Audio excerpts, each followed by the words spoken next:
Libre, again na limited yan, summon nyo lang. So sinabi ko kanina, 2.6 pala itong binibigay sa atin. Madami-dami.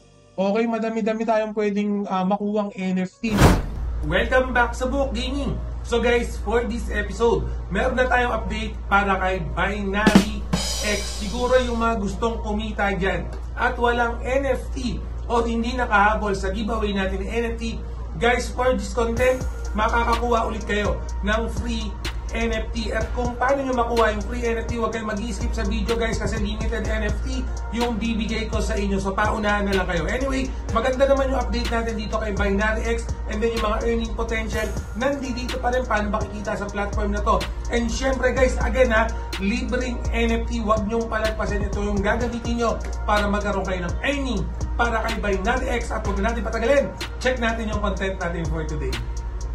So guys, bago natin bago nyo kunin yung mga free NFT nyo, by the way guys, yung pinaka-event natin ngayon dito sa Binary X is yung tinatawag natin na hackathon. Okay, Book Gaming. Para kanino ba yung hackathon na yan? Kasi lagi ko nga narinig, nagte-trending yung mismong Binary X hackathon na yan. Guys, para sa akin yung pwedeng mag-take advantage ito, yung talagang target ni Binary X Hackathon is yung mga inspiring na developer dyan or yung may hilig sa mga GameFi game. Baka mamaya meron kayong mga idea. Itong Binary Hackathon na to, definitely para sa inyo. Guys, again ang magraran to ng August 21 to October 4. Okay, again guys, August 21 to October 4. And then yung reward pool naman yan guys. Okay, napaka-juicy. And ito lang naman yan. Okay, yung rewards niyan guys, since big project to, 10,000 USDT. Okay, yan yung sa first or sa best overall project, yung first place, 10,000 USDT. Napakalaki ng reward na yan. Again guys, sa mga inspiring na mga user, developer dyan na gusto nyo magkaroon ng magandang platform para sa mga GameFi project nyo, GameFi game nyo, kahit mga Web3 pa yan, itong si Binary X right now guys meron tayong event na hackathon. Guys, meron silang mga documentation dito. Okay, wall of text kasi to, hindi ko na iisa-isahin, pero yung link naman ni hackathon, ilalagay natin sa description. Pero may ipe-play din akong short video sa inyo about dito kay Binary X Hackathon para magkaroon lang kayo ng idea. Play ko lang saglit. Welcome to Binary X Online Hackathon 2023, a place where innovation meets gaming.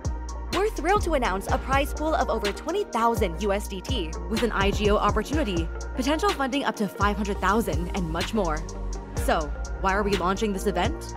At Binary X, we are committed to innovation and revolutionizing the GameFi community. This hackathon serves as a platform for discovering innovative ideas and engaging with the development communities. We're particularly interested in Web3 games or on-chain games that have the potential to drive the growth of blockchain gaming. Aspects like playability, user experience, innovation, creativity, and community-driven features are especially significant to us. Are you an independent or commercial developer ready to push the boundaries of what's possible? If so, then we're looking for you. But there's more to this event than just the whopping prize pool. Binary X values innovation and passion.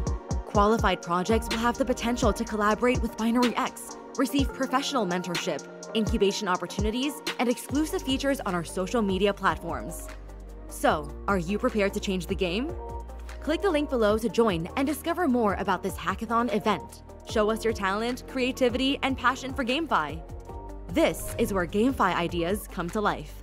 See you in Binary X Online Hackathon 2023. Let's play together, earn together, create together. Binary X, level up your game.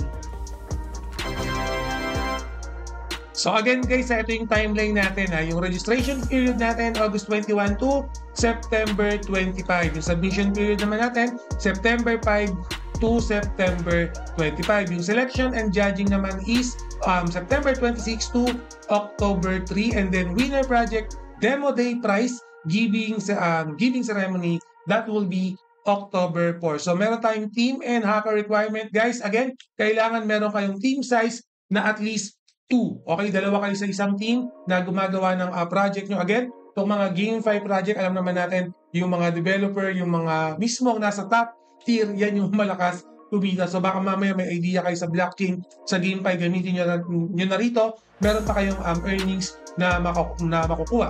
Okay guys, again, yung ibang details na to, hindi ko na i-discuss, pakibasa na lang.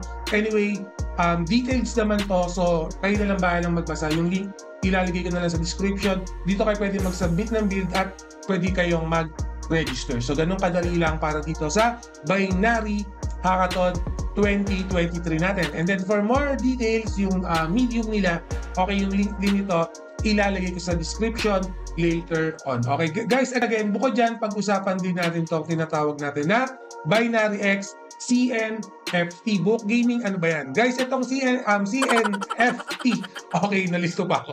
Itong CNFT naman na to, ito naman, every 26 or every 21st pala, okay, of the month natin pinoprovide itong CNFT na to. And then, in-game reward lang to na makukuha nyo lang pag meron na kayong mga binary account. Okay, again, yung BNX na token natin, yan yung gagamitin natin na token dito sa Binary X. Na-explain to before, okay, na itong BNX token, ito yung gagamitin natin sa lahat ng play to earn na nilalaro natin sa Binary X. Guys, sa Binary X, marami silang play to earn. Don't worry, itong link ng chart na to, ilalagay ko din sa description later on. Sa Book Gaming, ano yung sinasabi mong silang game? Marami silang play to earn. So pag pumunta kasi tayo sa home ni Binary X, makikita natin yung mga popular games nila rito. Okay, so hindi lang sila isang play to earn, madami silang play to earn na pwede nyong laruin. Okay, nandito yung mga play to earn nila. Yan, so meron tayong Project Matthew, meron tayong Cyber Chess, yung free NFT na bibigay ko dito sa Cyber Chess nyo gagamitin. Okay, dito tayo mag-earn. And then meron tayong Cyber Dragon, meron din tayong Cyberland. Guys, for example, itong Project Matthew, pwede nyo siyang laruin sa PC, sa iOS, or even Android. Cyber Chess naman, browser game siya. So pwede nyo gamitin to anywhere, gamit lang yung browser nyo, kahit PC, mobile, basta browser yung gagamitin nyo. Same sa Cyber Dragon, browser game din. Cyberland, exclusive yan para sa PC. Ibig sabihin, may ida-download kayong application para malaro nyo tong Cyberland na to. Okay, ganun yung gagawin natin. So, again, yung CNFT, ayan yung mga details nandito na. Make sure na basahin nyo tong detail para sa CNFT, lalo na kung maglalaro na kayo dito sa Binary X. Although, meron kayong makukuha free NFT ngayon, 2 free NFT yung bibigay natin sa inyo today. Okay, kailangan nyo pa rin basahin para makita nyo yung mga rewards, yung mga earning na pwede nyo kitain dito kay Binary X. Okay, para hindi kayo malito. Okay, ganun lang siya. Alright? So, siguro bago tayo maglaro, no, punta muna tayo sa home ni Binary X. Ang gusto ko lang check at gusto ko lang pa-check din sa inyo is yung Twitter page ni Binary X. No? So, nag-follow na ako dito sa Twitter page nila. Makikita nyo guys, 259,000 na yung follower para dito kay Binary X. Kasi nga, big project play to earn to. Okay, kumbaga sa mga bangko, kung magdi-deposit tayo ng pera sa bangko, kadalasan nagdi-deposit tayo sa mga top tier na ba. For example, Metro Bank, BDO, okay, yung East West Bank, mga China Bank, no, yung mga ganong klaseng bangko. Siguro yung mga low tier na bank, medyo tentative tayo, lalo na kung malaki-laki yung i-deposit natin. Similar sa mga play to earn, na meron tayong sinasabi dito sa Book Gaming na mga big project na play to earn. Like ito, Binary X. And guys, verified din yung mismong Twitter page for this one. So bakit kailangan nyo mag-follow dito sa Twitter page nila? Siyempre, pag nilaro nyo na to, may mga update dito, okay, na magagamit nyo, or may mga giveaways, airdrop na pwede nyo pagkakitaan. Okay, especially yung mga update, importante yan para at least, no, alam nyo na kung ano yung gagawin nyo sa character nyo, kung anong tier na yung dapat nyong gawin. So anyway, magkabigaya na ng ayuda Book Gaming. Ano ba yan? So click nyo lang tong game, no? Kung cellphone gamit nyo or browser, okay lang ma-access nyo to. So click nyo lang tong game, and then tong Cyber Chess, click nyo lang tong Learn More. Okay, Learn More, no? And then from here on, okay, may makikita kayong Play on Browser. Ayan yung kailangan nyo click. Click lang natin to. By the way guys, baka masyadong malakas. And then yung MetaMask natin, sign in lang natin. Okay, malakas ba ako din? Ay, hindi naman. So, okay lang yun. So, let it load lang. Pag first time yung nilaro to, medyo matagal yung load niya kasi syempre may mga cookies yan. Pero pag once na nag-load na siya and then lalaroin nyo ulit, hindi na ganun katagal yung loading time niya. Parang ganito na lang. Kasi kanina matagal yung loading time niya. Parang niload niya pa dun sa browser ko yung mga cookies niya. No? So, if na-load na, all goods na. So, right now, meron akong link na lalagay dyan sa description. Okay, kung nasa Facebook kayo, ilalagay ko sa comment section yung link na yon. Okay, yung link na yun yung dapat yung i-click, no? Yung link na yun yung dapat yung i-click para makuha nyo yung NFT. Okay, pag na-click nyo na yung link na yun, na-open nyo na tong game na to, i-click nyo lang tong settings, and then ilagay nyo yung gift code. Okay, may ilalagay kayong gift code dyan. Yung gift code natin dyan, yan lang. Again, natin yung gift code, buhok. Okay, gift code guys, buhok. Ito yung gagamitin nyo para makuha nyo yung free NFT. Okay, two-step. Again, two-step. Click nyo yung link. Ayan ang importante kasi pag hindi nyo click yung link, madi-disqualified yung buhok na code. So, click nyo yung link. Nasa description na yan, nakapin na yan. And then, yung gift code na kailangan nyo is buhok. Then, click yung confirm. So, yan. Successful na. Nakuha na natin yung libreng NFT natin. Okay? Para makuha mo yung free NFT na yan, pupunta ka dito sa Summoning Altar. Click natin yung Summoning Altar. Dito tayo kukuha ng free NFT. Okay? And then, since nagamit mo na ito, click mo lang tong free summoning. Yan. So, yan. So, summon lang tayo ng summon, no?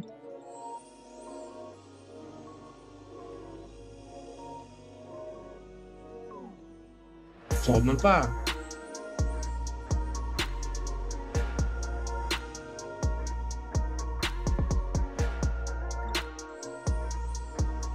Pagsawa kayo sa kakasummon guys kasi libre nyo lang makukuha to.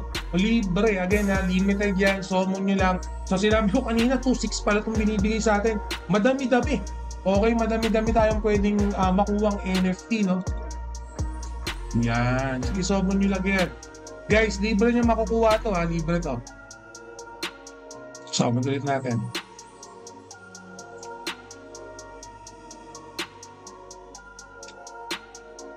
Okay, so again, yung skills, meron tayo yan. Sa skills, libre din tong skills ha.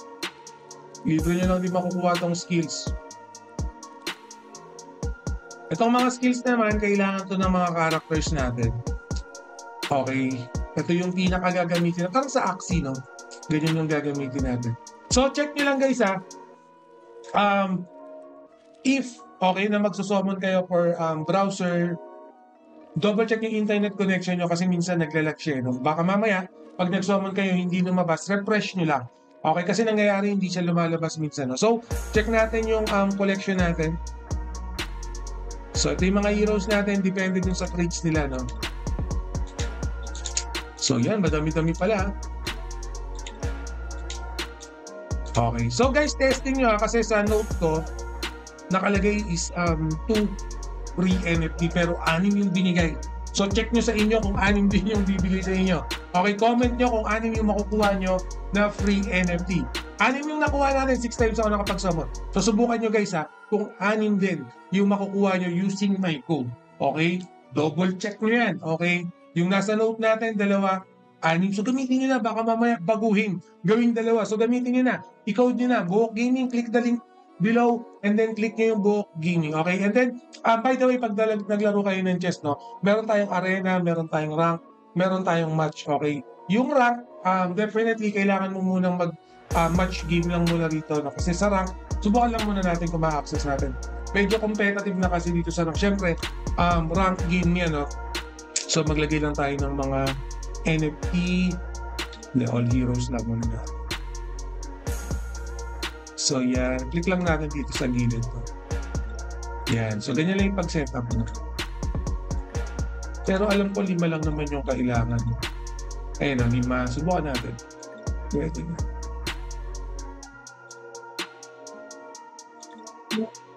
Yan. So, magma-matchmaking na tayo. So, ganun lang yun. Ganun lang ka-basic yung paglaro, gameplay ni chess. Yung medium naman dito para kay chess, ilalagay ko din sa description para makita nyo naman if gusto nyo maglaro. So, subukan muna natin tong arena. Ito ba mga ranking yata nila to, no? Line up natin. Ayusin lang natin yung line up natin. Nakikita nyo ba? Italis ko yung mukha ko muna dyan.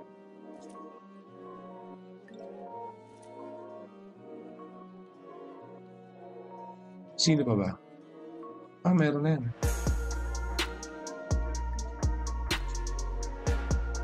Ito pala. Save. So, ito yung total natin. No?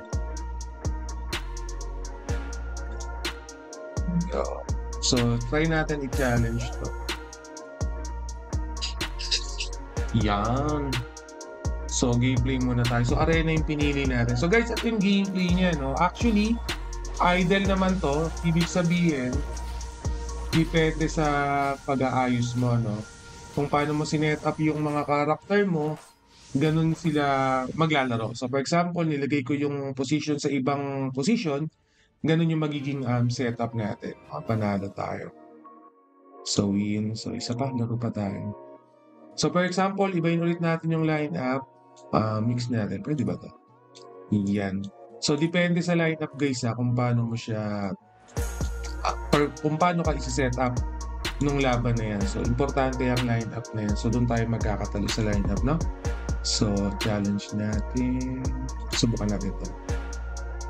Yan, challenge muna tayo. Okay.